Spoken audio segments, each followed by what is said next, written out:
Slimming World recipes don't get much easier than this. Flavoursome ingredients, all cooked in one pot with a minimum effort. This could just turn out to be your new favourite dish. Start off by roasting 500 grams of baby new potatoes in a hot oven for 20 to 25 minutes.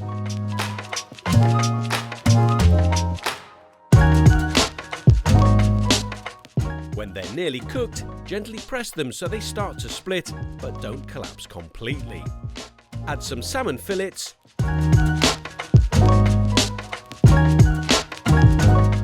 cherry tomatoes, and trimmed green beans to the tin,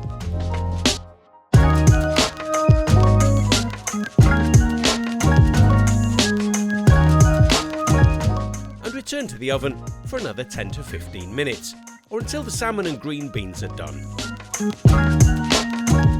To make the drizzle, put 40 grams of watercress and 40 grams of baby spinach in a food processor or blender. Add 4 level tablespoons of fat-free crème fraîche and the zest and juice of a lemon.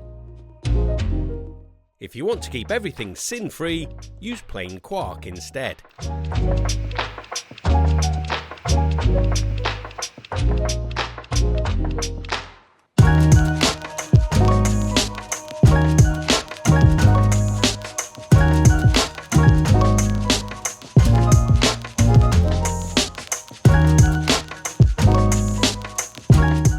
Drizzle over the sauce to serve and enjoy hot or cold.